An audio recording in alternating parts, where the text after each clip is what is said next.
Alors, les difficultés attentionnelles, on va juste revoir un petit peu comment ça se manifeste à l'âge adulte. C'est déjà la difficulté à prêter attention aux détails. C'est des gens qui vont souvent, ça ne veut pas dire qu'il y a forcément ces symptômes-là, mais qui vont commettre des erreurs dans des tâches qui demandent beaucoup de précision. Pourquoi? Parce que faire quelque chose à fond jusqu'au bout, c'est parfois très ennuyeux. Donc si je peux le rendre plus rapidement en bâclant quelques trucs que personne ne va voir, je l'espère, c'est plus facile. Ce qui est important, c'est que tous ces symptômes, qui sont beaucoup des symptômes de l'enfance, ils peuvent être masqués à l'âge adulte par ce qu'on appelle des mécanismes adaptatifs.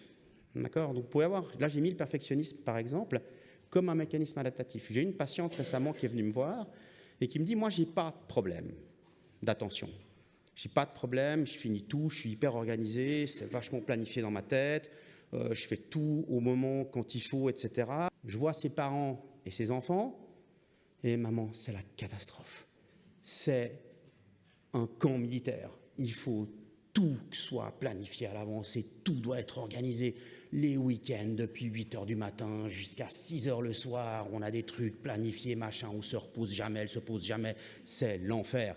Elle est hyper-perfectionniste. Et en regardant son parcours de vie, on observe que c'est un mécanisme adaptatif qu'elle a installé pour pallier originellement à des difficultés attentionnelles qui étaient observées dans ses carnets scolaires. D'accord ?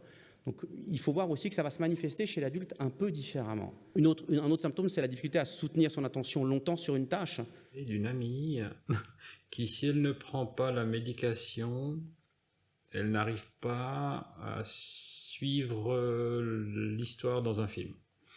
Donc elle a besoin que son conjoint lui raconte à mesure ou rattrape ce qu'elle aurait raté. Ça, c'est ce qu'on appelle l'attention soutenue qui lâche au bout d'un moment. Alors ça, c'est très similaire chez l'enfant, mais chez les adultes, ils vont pouvoir vous dire que c'est un handicap, parce que finalement, ils ont de la peine à finaliser des tâches, à rester longtemps sur des trucs qui sont un peu ennuyeux et un peu embêtants. Ce qu'on a aussi, c'est le côté rêveur et tête en l'air qu'on a enfant. Alors, chez l'adulte, des fois, le patient ne l'observe plus vraiment. Il dit ouais, « moi, je suis attentif à l'autre, il n'y a pas de problème de rêverie ». C'est pour ça que c'est toujours intéressant de s'entourer de la vie des proches. Si on mettait une caméra chez moi, on me verrait souvent debout au milieu de la pièce, immobile, en train de m'interroger sur pourquoi je me suis levé, qu'est-ce que je venais faire, et ne plus savoir et engager une nouvelle tâche. Ce qu'on a d'autre comme symptôme aussi important d'attention, c'est la distractibilité. C'est l'attrait pour tout ce qui est stimuli autre que ce que je suis en train de faire. Je peux être interrompu dans une tâche autant par des choses, des bruits un peu particuliers, des personnes qui passent derrière moi, ça me dérange tout de suite. Mais ça peut être aussi des pensées parasites.